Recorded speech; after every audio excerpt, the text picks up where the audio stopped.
रास के रहस्य को जानती हैं और श्री जानकी जी और श्री रघुनाथ जी की निज केली में प्रवीण हैं। देखती ही समझ जाती हैं कि अब कौन सी लीला होनी है। रास रहस्य केली प्रवीणी, रास रहस्य केली प्रवीणी, श्री सीताराम प्रेम रसदानी, सिया राम रसदानी, श्री सीताराम प्रेम रसदानी, श्री सीताराम प्रेम रसदानी, प्रगटी श्री चंद्र कला महारानी, प्रगटी चंद्र कला प्रगटी चंद्र कला महारानी, चंद्र कला। ऐसे चंद्रकला जी प्रकट भई हैं। अब वहां तो मिथिला में आनंद है रहो है, मिथिला में खूब बधाई बट रही है, बधाई दुगनी दुगनी बट रही है। लेकिन हम आप सब लोग श्री रेवासा धाम में बैठे हैं, इसलिए श्री अग्रमलूक के पीठाधीश्वर, अग्रमलूक के पीठाधीश्वर, बधाई लगे बटावनी, बधाई लगे बटावनी, हे दास इंद्रेश पे करो दया मिल, दास इंद्रेश पे करो दया, हे महल टहल रस सानी, महल टहल रस सानी, प्रगटी श्री चंद्र कला महारानी, प्रगटी चंद्र कला महारानी, प्रगटी श्री चंद्र कला महारानी, प्रगटी श्री चंद्र कला। अग्रमलूक के पीठाधीश्वर, अग्रमलूक के पीठाधीश्वर, हे बधाई लगे बटावनी, बधाई लगे बटावनी, क्यों? प्रगटी श्री चंद्रकला महारानी, प्रगटी श्री चंद्रकला महारानी, प्रगटी श्री चंद्रकला महारानी, प्रगटी श्री चंद्रकला महारानी।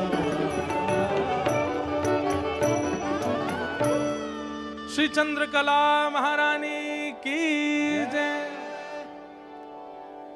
अब चंद्रकला जी प्रकट भई हैं। महाराज जी केवल बधाई के रूप में दृष्टि से प्रेम ही बांट दें सबन में, कि जैसो प्रेम श्री अग्रदास जी के चित्त में है वैसो प्रेम आपके चित्त में है। वह प्रेम की एक बिंदु हम सबन को मिल जाए तो समझेंगे कि या CAPM मिलन महोत्सव की हमको बधाई मिल गई है। यही बधाई चाहिए।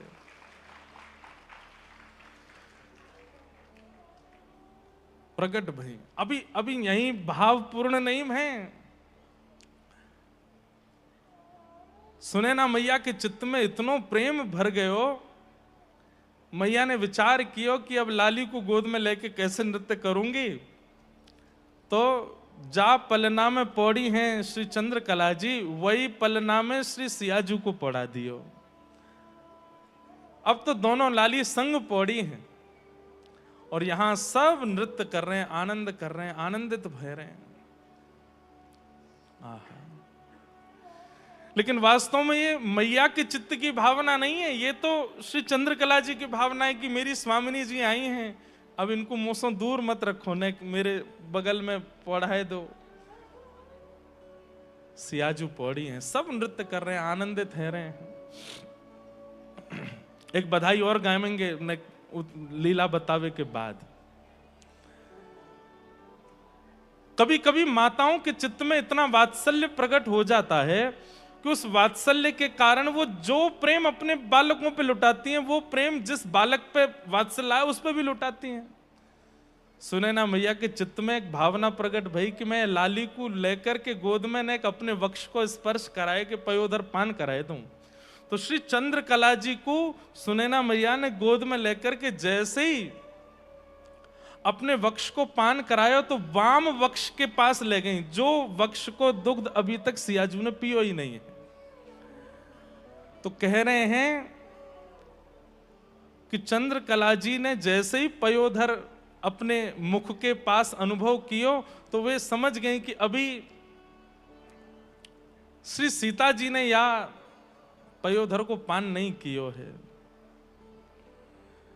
और जो पयोधर अभी तक सियाजू ने नहीं पियो है वो वाकू मैं कैसे अपने अधर में ले लूं। बालक को स्वभाव होवे, बालक को स्वभाव हो गए यदि मैया अपने पयोधर को पान करावे तो बालक मुख खोल के पान करन लगे। लेकिन श्री चंद्रकला जी नहीं पी रही हैं, सब संकोच में आ गए, बोले लाली कछु अलग है।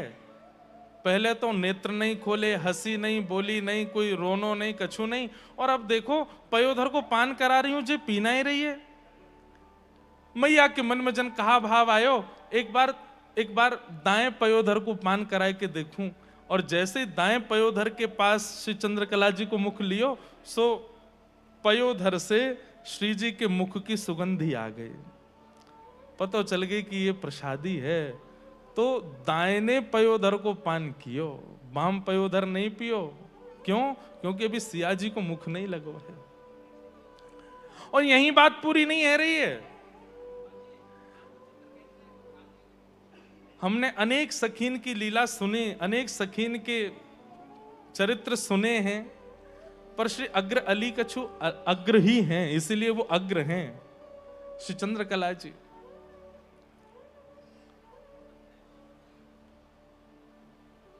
सुनैना मैया चंद्रप्रभा महारानी ते बोली, बोले तेरी लाली तो अब हमारे मुंह से ब्रज भाषा ही नहीं कर आवे लीला भाव में, अब वहां तो मिथिला के भाव ही होंगे। पर सुनैना मैया के मन में भाव आयो, अरे चंद्रप्रभा, ये तेरी लाली तो ऐसी दासी बन गई है मेरी लाली की कि मतलब जा पयोधर को सियाजू ने पान नहीं कियो, वाकू अपने अधर में भी नहीं ले रही है।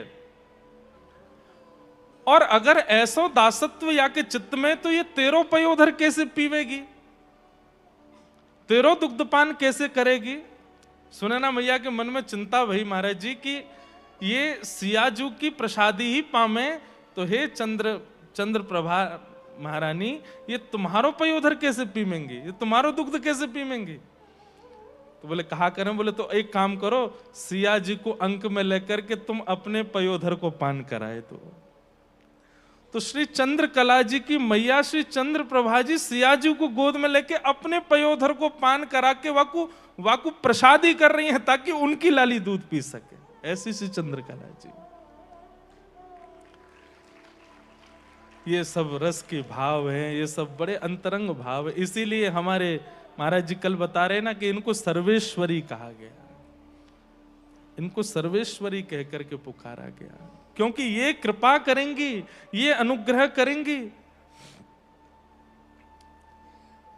तभी संभव है सके श्री जानकी नाथ जी की लीला अनुभव है सके।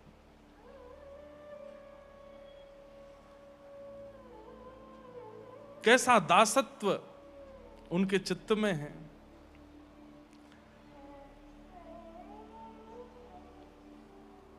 चंद्रप्रभा जी ने जब सिया जी को दुग्ध पिवायो और वाक्य बाद जब चंद्र प्रभा जी बड़ी आनंदित है गई, और बाकी बात जब अपनी लाली को गोद में लियो है तो जैसे एक प्रसाद को देख करके कोई मानो कोई परम वैष्णव भक्त कोई मचल जाए, ऐसे श्री चंद्रकला जी मचल गई दुग्ध पान करने के लिए, क्योंकि सिया जी की प्रसादी है और वह दुग्ध को पान कर रही है। खूब आनंद बधाई है रही है। आचार्य चरणन ने भी खूब सुंदर सुंदर भाव कहे हैं, और हमारी श्री रामानंदी परंपरा में तो खूब भाव से श्री चंद्रकला जी से प्रार्थना कियो जाए कि आप कृपा करो, और आप कृपा करके हमको रस केली को अनुभव कराओ। अब मोहे चंद्रकला जू की आशा, अब मोहे चंद्रकला जू की आशा, जनक लली जू की मुख्य सहेली, जनक लली जू की मुख्य सहेली, विहरत सकल विलासा, विहरत सकल विलासा, अब मोहे चंद्रकला जू की आशा, अब मोहे चंद्रकला। श्री जानकी नाथ जी रहवासा में विराजमान ठाकुर जी के सामने ये पद तो गानो ही चाहिए सब वैष्णवन को एक बार, क्योंकि ये श्री चंद्रकला जी के ही कलयुग के अवतार श्री अग्रदास जी के ठाकुर जी हैं, और जब उनसे प्रार्थना करोगे तभी इनकी कृपा को अनुभव होएगा, इनकी लीला को अनुभव होएगा। 84 भव फंद छुड़ा के, 84 भव फंद छुड़ा के, रसिकन संग दियो बासा, रसिकन बासा, युगल प्रियाब नाही कछु संशय, युगल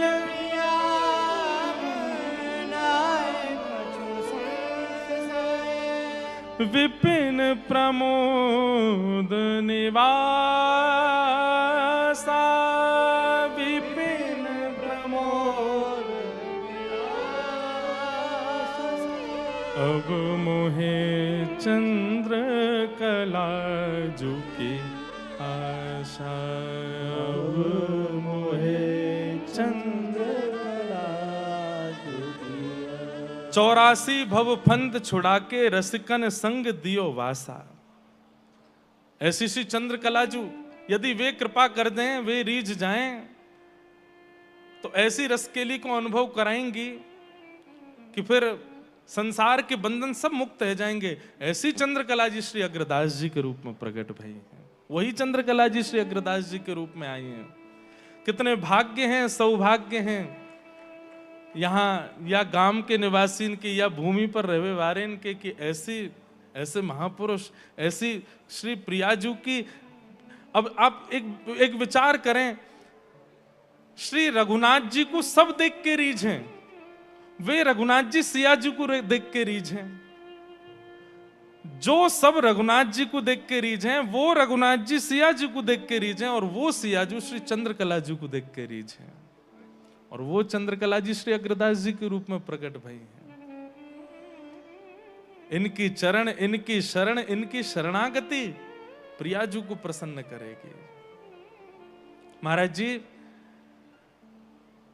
वास्तव में मैं छोटो बहुत हूं, तो मैं ज्यादा बोलूं तो मुझे संकोच लगे, लेकिन आप पे श्री प्रियाजू रीझी हैं, तभी आप यहाँ की सेवा में बुलाए गए। और देखो प्रियाजू कहां से रीझी हैं, यमुना वंशी वट पे रीझी, यमुना जी की शरण में रीझी, वृंदावन की रज में रीझी, और वहां तो महाराज जी ने आनंद करायो ही, सब ब्रजवासीन को सुख दियो। तब सियाजू के मन में आई, वैसे तो श्री जी हमारी श्री लाडली जी और सियाजू में कोई भेद नहीं है, और भेद मानियो भी मत, ये एक ही हैं। उनके मन में भाव आयो कि अब आप यहाँ की सेवा में भी आओ, और हम जैसे दीनन को, हम जैसे भटके भयन को नेक यार अस्केली को भी अनुभव कराओ। इसलिए श्री प्रियाजू ही रीझी हैं आपसे।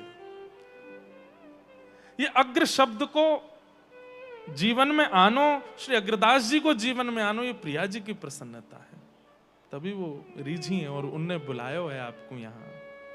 महाराज जी, कल पूज्य महाराज जी आए थे, आपके पूज्य बड़े महाराज जी, उन्होंने तो श्री प्रिया जी के खूब रस भाव का वर्णन किया। ऐसे ऐसे भाव जिनका प्रकाश भी नहीं किया जा सकता कहीं पर, हमने तो बस सुनी है। आप सब आचार्य चरणों से भाव कहते हैं कि जब सियाजू को जब पानी ग्रहण है रहे हो, तो श्री चंद्रकला जी एक कोने में बैठ के रो रही हैं। और क्यों रो रही हैं? बोले कि मैं सिया जी के बिना रह ना सकूं, मैं भी इनके साथ अयोध्या जाऊंगी। तो श्री लक्ष्मी निधि जी जो सियाजू के भैया हैं, उनकी गृहिणी आकर के समझा रही हैं, अरे चंद्रकला, आज तक हम लोगों ने सियाजू में और तो में कभी भेद नहीं कियो। जैसे हमारे लिए सियाजू हैं, जैसे हमारे लिए श्री जी हैं, वैसे ही तुम हो।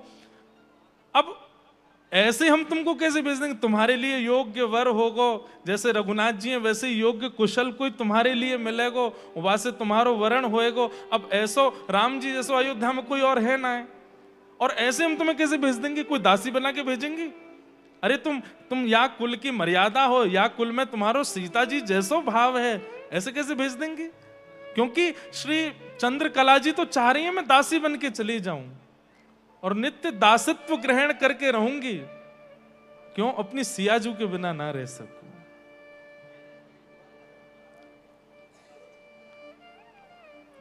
पूज्य बड़े महाराज जी को भाव है, जो कल महाराज जी आए, आपके पूज्य बड़े महाराज जी, तो भाव वर्णन कर रहे हैं कि तभी सीता जी आई और सिया जी आकर के देख रही हैं कि चंद्रकला जी इतनी भावुक कह रही हैं, हृदय से लगा लियो, अरे तू ऐसे काय को विभोर रह रही है? बोले कि मैं आपके बगैर ना रह सकूं, मुझको आपके संग ही रहनो, आपको देखे बगैर, आपके मुखमंडल को देखे बगैर, आपके स्वर सुने बगैर मेरो दिन ना निकसेगो, मुझको संग ही ले चलो। तो श्री सीता जी प्रसन्न होकर के कहती हैं कि अरे चंद्रकला जी, आपको दासी बना करके तो हम नहीं ले जाएंगी, और पिता के घर से जानो है तो फिर वर्ण करके ब्याह करके ही जानो होगा, और आपके लिए श्री रघुनाथ जी जैसो दूसरा वर मिलेगा नहीं। तो आप तो एक काम करियो। बोले कहा, अभी सहरा बांधो भयो है, राघव जी ने मंडप में विराज रहे हैं और श्री दुल्हा सरकार के रूप में बैठे हैं। जब पानी ग्रहण होएगा तो उनकी डोर हमसे बांधी जाएगी, हमारी डोर तुम खुद से बांध लियो, और जब पग फेरा होंगे तो हमारे संग संग तुम भी फेरा लेती रही हो। कहमे कि श्री सियाजू राघव जी के साथ में फेरा ले रही हैं, और सियाजू की एक चुनरी की डोर ने दूर खींच करके वहां से चंद्रकला जी और चंद्रकला जी के सहित जितनी सहचरी हैं सब एक दूसरे की डोर पकड़ के एक संग पग फेरा कर रही हैं, और सब या भाव सो एक साथ वर्ण करके श्री रघुनाथ जी को जा रही हैं अयोध्या। अब ये प्रकट भाव नहीं है। महाराज जी कल बोले ना कि अयोध्या में, चित्रकूट में और श्री मिथिला में कुंज निकुंज निवृत्त निकुंज है। ये कुंज की लीला, कुंज में तो सबको दिखा कि सियाजू को ब्याह भयो है, वहां लक्ष्मण जी को ब्याह भयो, वहां पे भरतलाल जी को ब्याह आदि आदि सब भयो है, लेकिन निकुंज की बात, निवृत्त निकुंज में तो ये लीला भई है, और इसके पीछे भाव कोई और नहीं है। इसके पीछे भाव यह है कि इन सखियों के नेत्रों में सियाजू ऐसे बसी हैं कि उनके बिना ये रह ना सके, एक क्षण भी ना रह सके। और इस भाव से अब पूर्णता हो गई। अब प्रकट में तो सबको ये पता है कि ये सीता जी की एक प्रकार से दासी बनकर के जा रही हैं, पर अब प्रकट भाव से सीता जी कह रही हैं वरण तो है ही गए रघुनाथ जी को, अब सब चलो, अब सब अयोध्या में जाके आनंद करो। ऐसी श्री हमारी चंद्रकला जी, उन्हीं को स्वरूप श्री अग्रदास जी महाराज। हम तो जब से ये सब भाव सुने हैं, रात में महाराज जी बैठे एक बधाई को पद और लिखो है, आपके चरणन में निवेदन करवे को। ये सब भाव हम सत्य बताएं तो प्रतिशत पहली बार ही बोल रहे हैं, पहली बार ये निकल रहे हैं, बस शब्द मिल नहीं रहे हैं इनको कहने के लिए, ऐसे ऐसे भाव हैं। ऐसी श्री चंद्रकला जी श्री अग्रदास जी के रूप में प्रकट हुई है। आज ये बात निश्चित प्रमाणित हो गई। अभी पिछले साल भक्तमाल जी कथा भई, तब तो केवल श्री अग्रदास जी को थोड़ा सा प्रभाव देखो हमने कि कहाँ श्री नाभा जी के ऊपर कृपा करके उनने सब भक्त प्रकट कराई दिए और सब भाव प्रकट कर दिए, कहाँ तक कहें रसिक त्रिवेणी प्रकट कराई दी। लेकिन आज पतो चली असली बात की ये श्री अग्रदास जी ऐसी कृपा करवे की सामर्थ्य लाए कहाँ से, लाए कहाँ, वो सामर्थ्य उनसे सबको सामर्थ्य मिलती है। क्यों? क्योंकि वे श्री चंद्रकला अली हैं, वे साक्षात श्री चंद्रकला सखी हैं।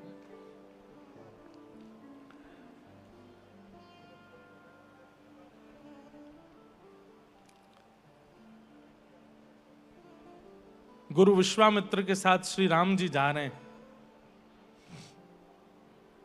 और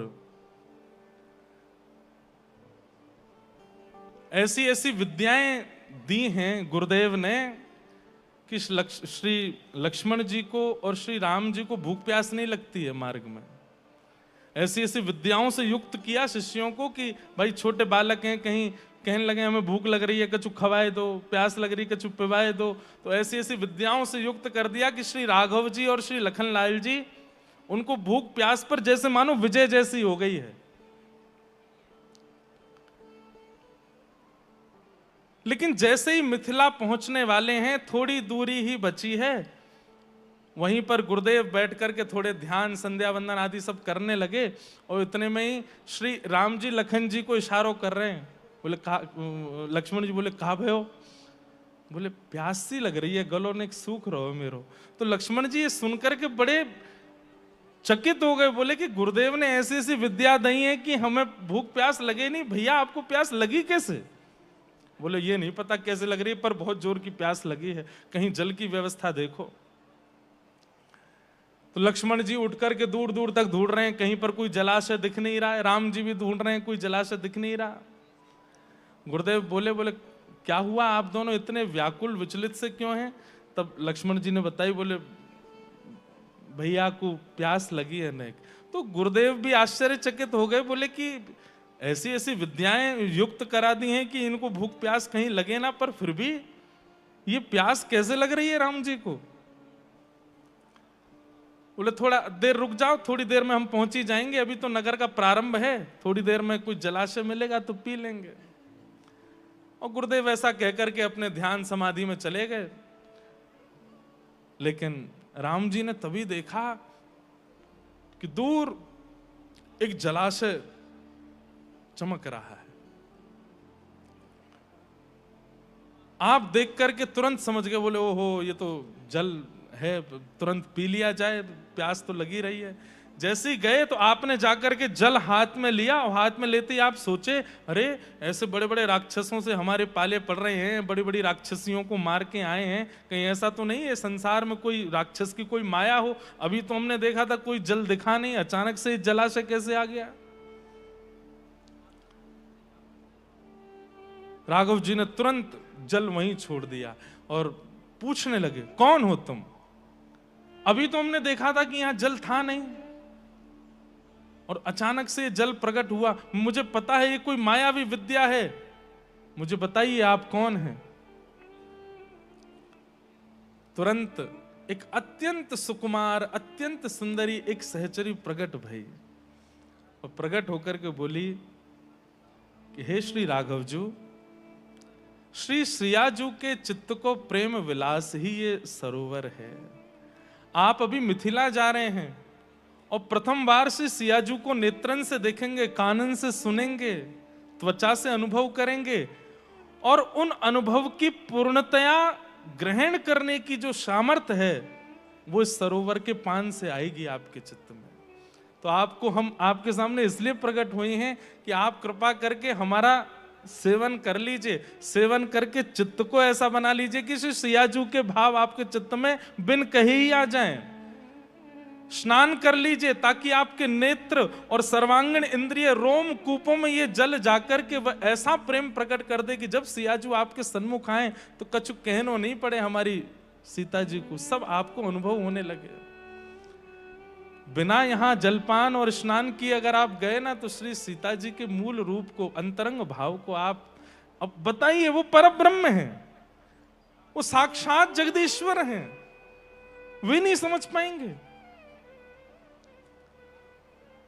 जैसे ही सुना कि श्री सीता जी का प्रेम ही ये जल के रूप में प्रकट हुआ, तुरंत श्री राघव जी ने तुरंत स्नान किया, तुरंत पान किया, तुरंत नेत्रों से लगाया। बोले गुरुदेव ने सब विद्या दी होंगी लेकिन ये विद्या तो श्री सियाजू के प्रेम को यहीं प्राप्त होएगा। और उसके बाद जो प्रेम प्रकट हुआ है श्री राघव जी के चित्त में, किसने प्रकट करवाया वो सरोवर? भैया देखो, आचार्य चरणों के पास जाते हैं ना तो आचार्य तो ऐसे हैं कि वो तो आपको नियम बताएंगे नहीं, इसलिए बाहर पहले ही एक सेवक को भेज देते हैं, जाओ वो आ रहे हैं, हम तो कहेंगे नहीं संकोच में, तुम बता देना कैसे प्रणाम करना है, कैसे बैठना है, कैसे भाव आदि सब। तो सेवक पहले ही कह देते हैं महाराज जी थके हैं, थोड़ी देर ही बैठना, चरणों में प्रणाम करना, दूर से ही करना है, स्पर्श मत आदि आदि। और ये नियम होता ही है। ऐसे ही हमारी श्री चंद्रकला सखी जी ने परख लिए, बोले राघव जी आ रहे दूर से, बोले पहले ही सिया जी के योग्य इनको बना दिया जाए, इसीलिए प्रेम सरोवर प्रकट कर दिया और उसमें राघव जी ने स्नान किया है, जलपान किया, ये सब भाव प्रकट किए हैं। इस रस विलास को ये सीएपीएम मिलन महोत्सव नाम बिल्कुल उचित रखोगे हो, क्योंकि सीएपीएम मिलन कराने वाली ही श्री अग्रहली हैं।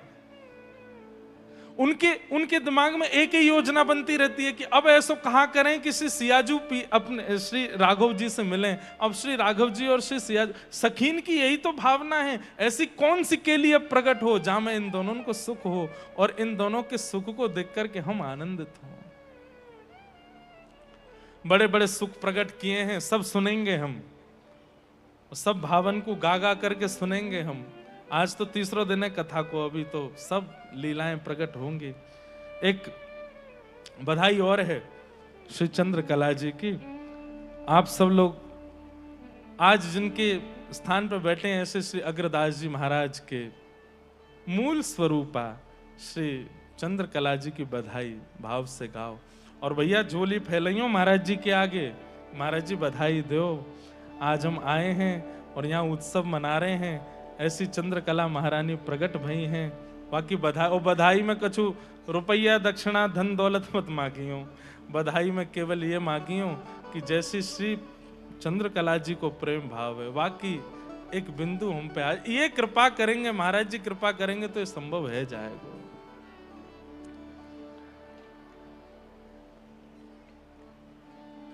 बधाई बाजन लगी रसाल, बधाई बाजन लगी रसाल, हे बधाई बाजन लगी रसाल, बधाई बाजन लगी रसाल। आज सर्वेश्वरी आई है, आज सर्वेश्वरी आई है, सर्वेश्वरी आई है, आज सर्वेश्वरी हमारी आई है। श्री चंद्रकला सखी जी को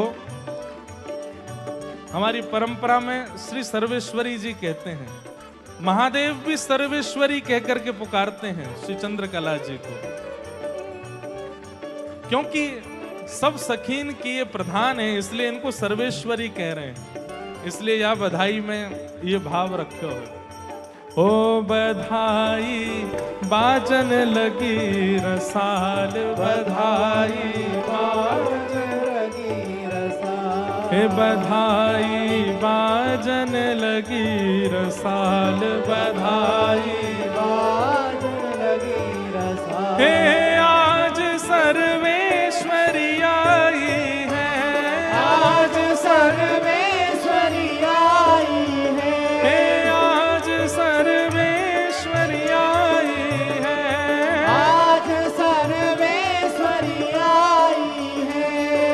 ओ वैशाख मास की तिथि अति पावन, वैशाख मास की तिथि अति पावन, वैशाख मास की तिथि अति पावन, वैशाख मास की तिथि अति पावन। हे सियाजू की छठी सब लगे मनावन, सियाजू की छठी सब लगे मनावन। क्योंकि सीताजू की हमारी सियाजू की छठी मन रही है, जात समय प्रकट भई हैं, तो ऐसे दिनांक प्रस्तुत करी है कि दिनांक कौन सी है? वैशाख मास की तिथि अति पावन, वैशाख मास की तिथि अति पावन। हे सियाजू की छठी सब लगे मनावन, सियाजू की छठी सब और लगे मनावन। हो तब सुनी एक सुंदर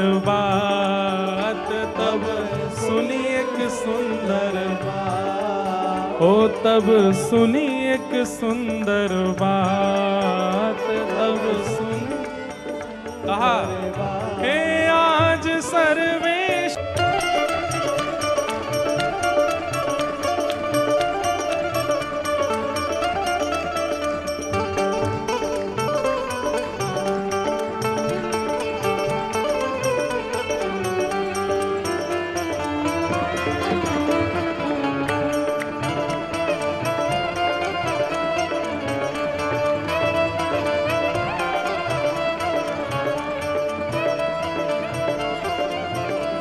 और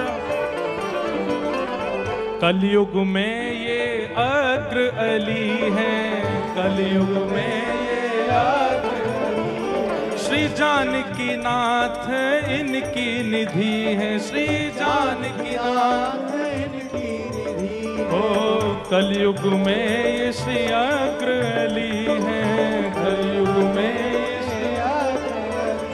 श्री जानकी नाथ इनकी निधि है, जानकी नाथ इनकी निधि। हो करो तन मन जो बनवार, करो तन मन जो बनवार, हो करो तन मन जो बनवार, करो तन मन जो बनवार। आज सर्वेश्वरी आई है, आज सर्वेश्वरी आई है, आज सर्वेश्वरी आई है, आज सर्वेश्वरी आई है।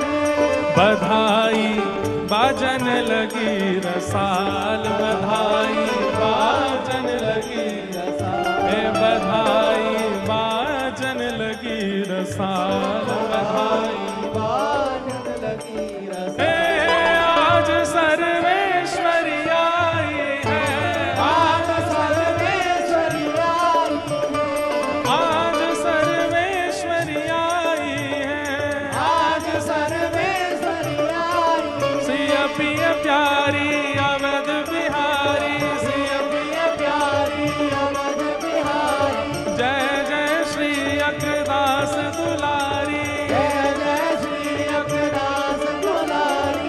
सिया पिया प्यारी अवध बिहारी, प्रिय प्रिय प्यारी अवध बिहारी, हे जय जय श्री अग्रदास दुलारी, जय जय श्री अग्रदास दुलारी। सिया पिया प्यारी अवध बिहारी, प्रिय प्रिय प्यारी अवध बिहारी, हे जय जय श्री अग्रदास दुलारी, जय जय श्री अग्रदास दुलारी। श्री जानकी नाथ भगवान की जय जय श्री सीताराम, जय जय श्री सीताराम,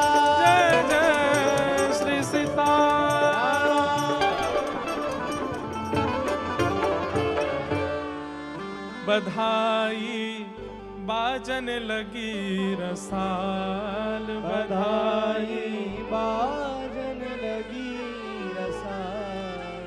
आज सर्वेश्वरी आई है, आज सर्वेश्वरी आई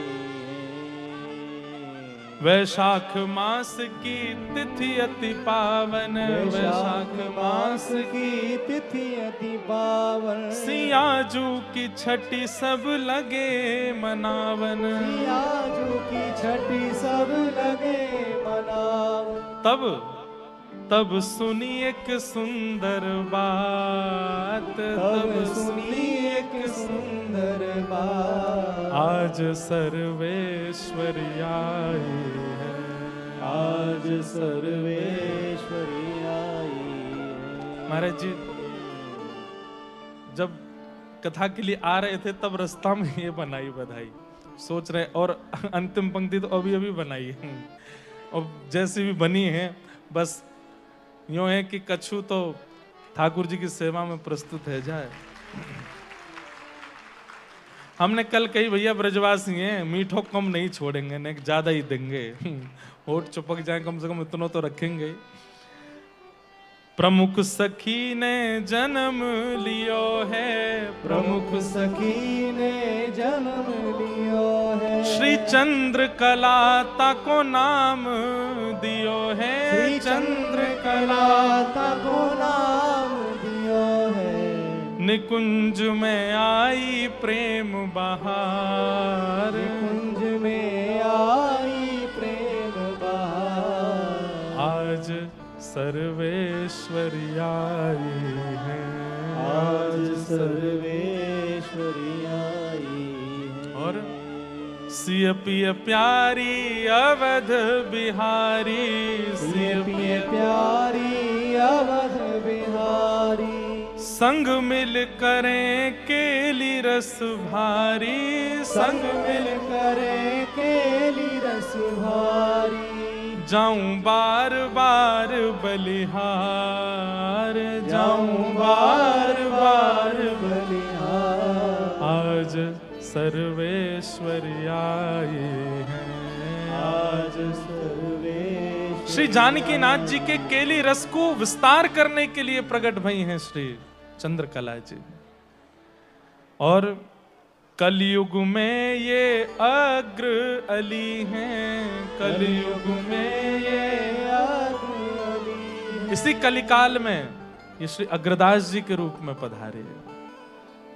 बधाई है आप सब रेवासा वासीन को, बधाई है यहाँ विराजमान सब लोगन को। ऐसी श्री चंद्रकला जी ऐसे रेवासा धाम में पधारी हैं, और आप उस रेवासा धाम में बैठे हैं, यहाँ की मिट्टी को, यहाँ की रज को अपने माथे से लगा रहे हैं, यहाँ को प्रसाद पा रहे हैं, यहाँ बैठ करके उनके जानकी नाथ जी को दर्शन कर रहे हैं, आपको सौभाग्य है।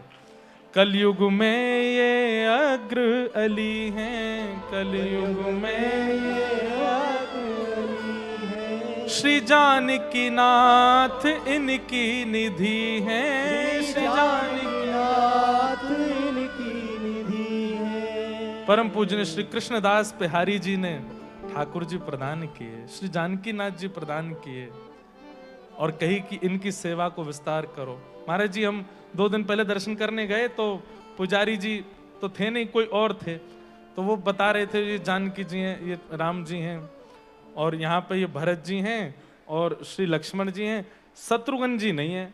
मैंने कि शत्रुघ्न जी क्यों नहीं? बोले क्योंकि हमारे श्री अग्रदास जी जो थे वो शत्रुघ्न जी के रूप थे। अब मैं बड़े संकोच में, मैंने कि अग्रदास जी शत्रुघ्न जी के रूप तो नहीं है, वो तो श्री भरतलाल जी के, क्योंकि अब इसमें भी आगे लीला है कि ये निज सखियां रसकेली कर रही हैं। क्यों? क्योंकि श्री प्रिया प्रियतम को विस्तार करना है, और फिर ये निज सखियां सबको सुख देने के लिए रूप धारण करके आई हैं, तो उसमें श्री चंद्रकला जी भरत जी के रूप में आई हैं, श्री चारुशिला जी जो हैं ये हनुमान जी के रूप में आए हैं, श्री लक्ष्मणा जी जो हैं वो लक्ष्मण जी के रूप में आई हैं, और सुभगा जी शत्रुघ्न जी के रूप में आए हैं। तो इन नातों से तो अग्रदास जी तो श्री भरतलाल जी हुए। अब मैंने कही भाई ऐसे कैसे है सब। फिर बाद में उसकी पुष्टि पूज्य महाराज जी के आज के सुबह के प्रवचन से हुई। जब हम लीला देख रहे थे तब महाराज जी कल से ऐसे संयोग बन नहीं पाया कि मैं आपसे जिज्ञासा करूं महाराज जी ऐसे कैसे। पर आज जब हम लीला सुन रहे तो वहीं प्रसंग से आप कह रहे थे कि क्योंकि श्री कृष्णदास बिहारी जी श्री शत्रुघ्न जी के अवतार हैं और इसलिए उन्होंने सेवा निधियों में अपना रूप उनको प्रदान नहीं किया, इसलिए शत्रुघ्न जी नहीं है, तब वो भाव पुष्ट हुआ। तो वास्तव में अब ये सब कड़ियां आपको जोड़नी पड़ेंगी। श्री चंद्रकला जी श्री भरत जी के रूप में अयोध्या में जी श्री राघव जी की सेवा में विराजमान हैं। श्री सुभगा जी शत्रुघ्न जी महाराज, लक्ष्मणा जी श्री लक्ष्मण जी महाराज और चारुशिला जी श्री हनुमान जी महाराज। तो इन सहचरियों ने फिर अयोध्या के रूप से सब पर कृपा करने के लिए ये रूप धारण किए और इन रूपों से। अब एक बात कैसी है, इन इन इन भावों के बिना राघव जी रहते ही नहीं हैं। कलिकाल में भी आए हैं ठाकुर जी, श्री रामानंदाचार्य जी के रूप में प्रकट हुए हैं हमारे प्रभु श्री राघव जी, और तब भी अपने उन सहचरियों को, अपने उन सहचरियों के ही भाई स्वरूपों को ठाकुर जी ने पुनः यहां प्रकट करवाया। तो श्री भरतलाल जी साक्षात श्री अग्रदेवाचार्य जी के रूप में प्रकट हुए हैं, वे भरत जी हैं। कलयुग में ये श्री अग्र अली हैं, कलयुग में ये अग्र अली को मतलब सखी। हमारे रस भाव में अली पक्ष सखियों को कहा जाता है।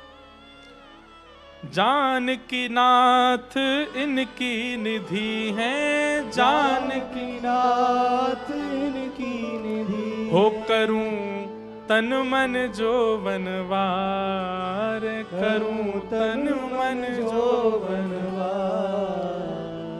बधाई आज सर्वेश्वर आए हैं, आज सर्वेश्वर आए हैं, आज सर्वेश्वर आए हैं, आज सर्वेश्वर आए हैं। श्री चंद्रकला महारानी जू की ऐसी सहचरी श्री चंद्रकला जू हैं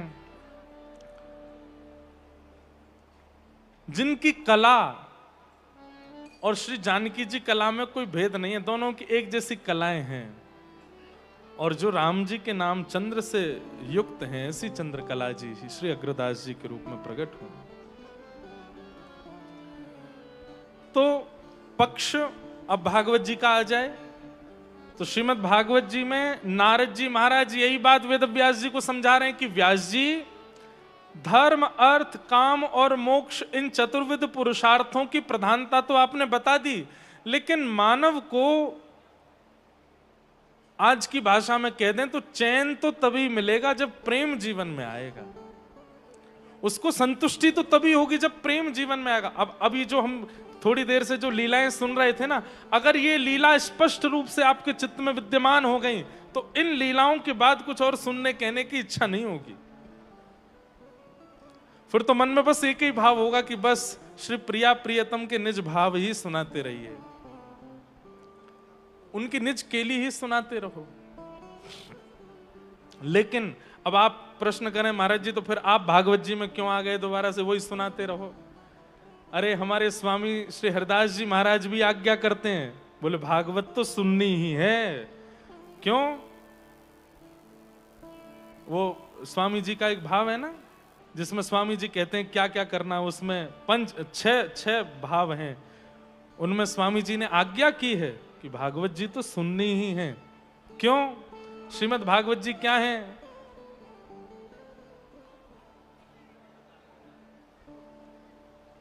मूल आधार। जैसे एक बीजारोपण के लिए बीज को प्रफुल्लित पुष्पित और फलित करने के लिए उपजाऊ जमीन होनी बहुत आवश्यक है, उपजाऊ। ऐसे ही श्रीमद् भागवत जी क्या है, बोले ये चित्त में अगर आ गई तो चित्त उपजाऊ हो जाएगा, फिर जितने भी रस भाव सुनाए जाएंगे, जितने भी रस बीज पिरोए जाएंगे, वो सब पुष्पित फलित और वृक्षित अपने आप हो जाएंगे। इसलिए भागवत जी का आश्रय लेना तो बहुत आवश्यक है, क्योंकि इनके बिना आश्रय के ये प्रेम रस आपके चित्त में आके चला जाएगा, टिकेगा नहीं। समझ रहे हैं हमारी बात को? नारद जी महाराज ने व्यास जी से कहा कि अब आप ऐसी कुछ लीला प्रकट करो जिनसे प्रेम प्रधान हो। और तब श्री व्यास जी ने समाधिनानुस्मरतत विचेष्टितम, नारद जी ने अपने पूर्व जन्म की कथा बताई, कैसे वे पूर्व जन्म में एक दासी पुत्र हैं और किस प्रकार संतों की सेवा में उनको अति रुचि होने लगी।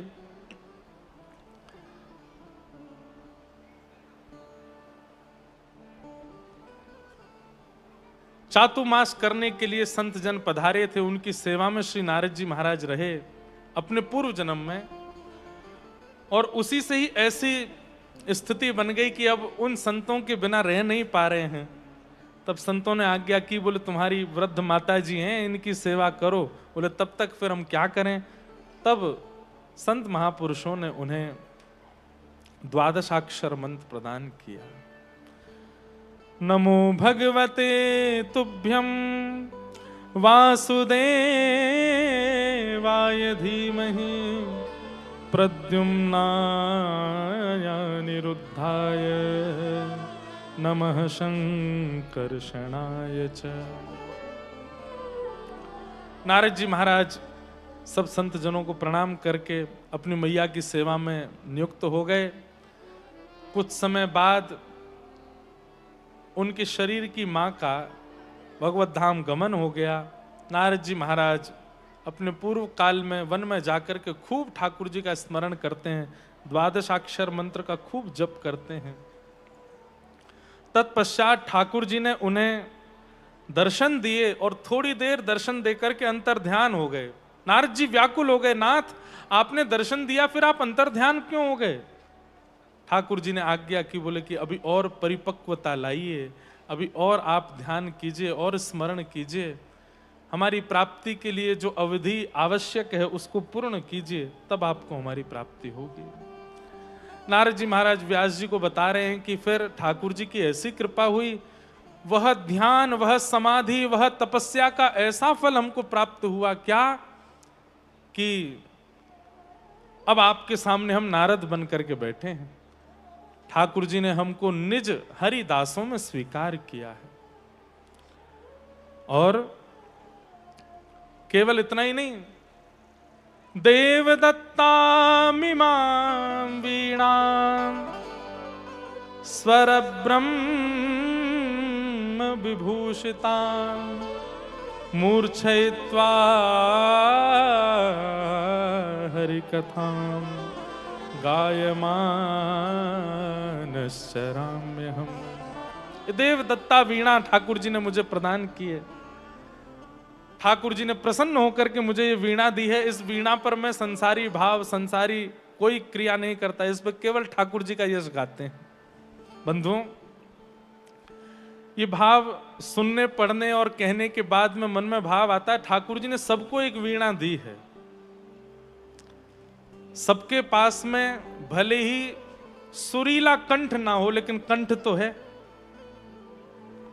भले ही उसमें स्वर ना हो, लेकिन राम नाम कहने के लिए, कृष्ण नाम कहने के लिए सबके पास में अनुराग तो है, राग भले ही ना हो। जैसे श्री नारद जी महाराज कहते हैं कि ये देवदत्ता वीणा है और जिन्होंने दी है मैं उन्हीं का यश इस पर गाता हूं, तो ऐसे ही कंठ भी ठाकुर जी ने दिया है। हमारे ब्रज में कहें, आंख फूट जाए जो को और को निहारे, वाणी नाश जाए राधा रमण ना पुकारे। वो आंख फूट जाए जो कोई और को देख रही हैं, और वो वाणी वा को नाश है जाए जो ठाकुर जी को नाम नहीं गा रहे हो है। इसलिए भैया जैसे नारद जी कह रहे हैं कि ये ठाकुर जी के द्वारा प्रदत्त वीणा, इस पर मैं केवल ठाकुर जी का यश गाता हूं। हमारी सर्वांगीण इंद्रियां ठाकुर जी के द्वारा दी गई वीणाएं हैं। ये 10 ठाकुर जी ने साज हमको दिए हैं, और इन साजों से अगर ठाकुर जी का चिंतन नहीं किया, ठाकुर जी का कीर्तन नहीं किया, इन साजों से जिन्होंने दिया उनकी ही हमने लीला गुणान कीर्तन कथा नहीं गाई, तो ये तो एक प्रकार से वैसा हो गया कि हमने आपको कोई वस्तु कुछ दिन के लिए दी, अपना काम चला लो और फिर हमको वापस कर देना। लेकिन आप तो उस वस्तु का दुरुपयोग कर रहे हो अपना मान करके, तो जिसने वस्तु दी उसको कितना बुरा लगता होगा। आपने कहा हम पे गाड़ी नहीं है, अपनी गाड़ी दे दो, हमने गाड़ी दे दे। अब भाई किसी और की गाड़ी मिली है तो इसका मतलब ये थोड़ी कि 150 की स्पीड पे भगाओ उसको। कई लोग ऐसे होते भी हैं कि वो करते भी हैं, दूसरे की गाड़ी मिली है तो इसको कहीं भी गिराओ, गड्ढे आ जाएं कुदा दो, कहीं भी मिले, दूसरे के वस्त्र मिल जाएं तो कैसे भी पहन के चले जाओ। अपनी वस्तु के प्रति बड़े सजग रहते हैं पर दूसरे की वस्तु में बिल्कुल विचार नहीं करते। ऐसे लोग उचित नहीं माने जाते, और हम सब वैसे ही हैं। ठाकुर जी ने वाणी दी, ठाकुर जी ने नेत्र दिए, ठाकुर जी ने कान दिए, ठाकुर जी ने हाथ दिए, ठाकुर जी ने चरण दिए, ठाकुर जी ने सब कुछ दिया।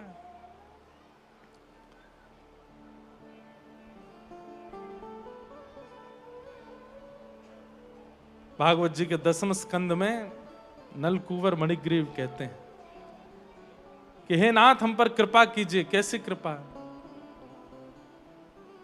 वाणी गुणानुकथने श्रवणौ कथायां हस्तौ चकमसुमनस्तव पादयोर्न स्मृत्यां शिरस्तव निवास जगत् प्रणामे दृष्टि सतां दर्शनेस्तु भवत्तनूनां। ठाकुर जी से कह रहे हैं कि हे नाथ, हमारी वाणी आपका गुणानुवाद गाए, हमारे नेत्र आपका दर्शन करें।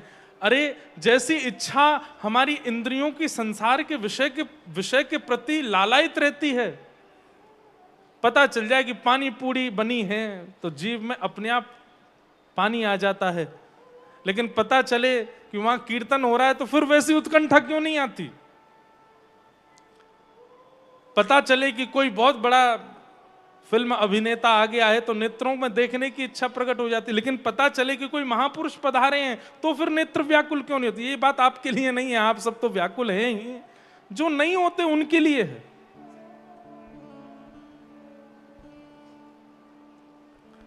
हमारी इंद्रियों में जैसी उत्सुकता, जैसी व्याकुलता, जैसी आज की भाषा में कह दें तो तड़प संसार के विषयों के लिए है, ऐसी तड़पन जब तक ठाकुर जी के लिए ना हो तब तक समझिए कि अभी आचार्य कृपा हुई नहीं आपके ऊपर। ऐसी व्याकुलता आपके चित्त में हो। हमारे महाराज जी वृंदावन में भोरी सखी हुई, इतना सुंदर चरित्र है उनका। अगर आप लोग सुन लेंगे और उनके पद गा लेंगे ना तो आपके नेत्रों से अश्रु नहीं रुक पाएंगे। अब पूरा तो नहीं अभी हम सुना सकते, लेकिन थोड़ा सा एक भाव कह दूं। यमुना जी के तट पर बैठे, वैसे वो पुरुष रूप में ही थे पर श्री जी उनको भोरी सखी कहते हैं।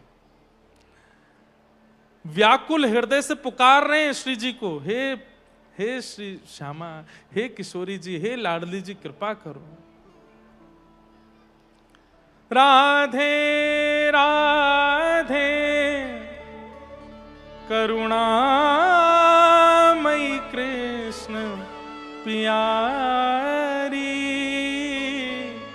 मेरी सुधली जो श्री वृषभानु दुलारी, मेरी सुधली जो श्री वृषभानु दुलारी। भोरी सखी इतने करुण भाव से पुकार रही हैं किशोरी जी को। तत्कालीन राधा वल्लभ लाल जी के जो सेवायत थे उनको श्री जी ने आज्ञा दी, बोले कि अभी जाओ इतने दिन से भूखी प्यासी वो वहां पर हमारी एक सखी, भोरी सखी है, और वो व्याकुल हृदय से हमें पुकार रही है, आप हमारे निज थाल लेकर के जाओ, प्रसाद लेकर के जाओ, उनको पवाओ। आपने ऐसी लीलाएं बहुत सुनी होंगी कि ठाकुर जी ने अपनी प्रसादी का थाल भेजा, लेकिन यहां एक विलक्षणता है। गोस्वामी जी जैसी थाल लेकर के पहुंचे और कहा, हे भोरी सखी, तो नाम सुनते ही चौंक गए, बोले कि ये मेरो निजी नाम है, ये इनको कैसे पता? बोले आज्ञा करें, आप तो श्री राधा वल्लभ लाल जी के गोस्वामी हैं। बोले हाँ, श्री जी बड़ी व्याकुल है गई हैं, श्री जी बड़ी आपकी व्याकुलता देख करके बड़ी बड़ी करुण भाव से श्री जी ने कही है कि ये थाल लेकर के जाओ और मेरी भोरी सखी को पवाए दो। ये सुनते ही भोरी सखी वहीं गिर पड़ी और रोने लगी, और रुदन करते करते पता है क्या बोली? महाराज जी, भोरी सखी कहती है, हे श्यामाजू, मेरी पेट की भूख आपको दिखाई दी, मेरे हृदय की पीड़ा दिखाई नहीं दी। मैं भूखी हूं, मैं भूखो हूं, मैंने कुछ खायो नहीं है, मैंने कुछ पियो नहीं है, ये आपको दिख गया, पर मैं प्रेम में आपको देखने के लिए कितनों व्याकुल हूं, ये आपको नहीं दिखा। इसका मतलब है कि मेरी व्याकुलता कम पड़ गई भूख के आगे। मेरे भोजन की स्थिति आपको दिखाई दे गई, मेरी व्याकुलता नहीं दिखाई दी, मेरा ये विरह आपको दिखाई नहीं दिया। इसका मतलब विरह अभी है ही नहीं मेरे चित्त में। और ये कहते कहते फिर रोने लगे। हमारे चित्त में कहां है विरह? हम कहां व्याकुल होते हैं ठाकुर जी को देखने के लिए, महापुरुषों को देखने के लिए, कथा सुनने के लिए, अधरामृत प्रसाद पाने के लिए। कोई व्याकुलता हमारे चित्त में नहीं होती है। और जब तक व्याकुलता नहीं होगी, हमारी एक बात बहुत ध्यान से आप समझ लें, गलत हो तो क्षमा प्रार्थी हैं, जब तक विरह चित्त में नहीं आएगा, तब तक चित्त की जितनी भी दुर्गंध है, चित्त की जितनी भी मलिनता है, वो सब नष्ट नहीं हो पाएगी। प्रेम विरह होना बहुत आवश्यक है, और वो आपके चाहने से नहीं होगा।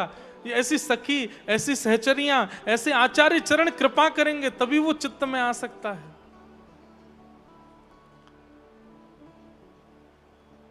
हम कहां व्याकुल होते ठाकुर जी के लिए। नारद जी महाराज कह रहे हैं कि ये देव दत्ता वीणा है, इस पर मैं ठाकुर जी का भाव गाता हूं, क्योंकि ठाकुर जी ने मुझे दी है। हमें भी तो सब कुछ ठाकुर जी ने दिया, हम करते क्या इस तन से ठाकुर जी के लिए, इन इंद्रियों से ठाकुर जी के लिए? कुछ भी नहीं।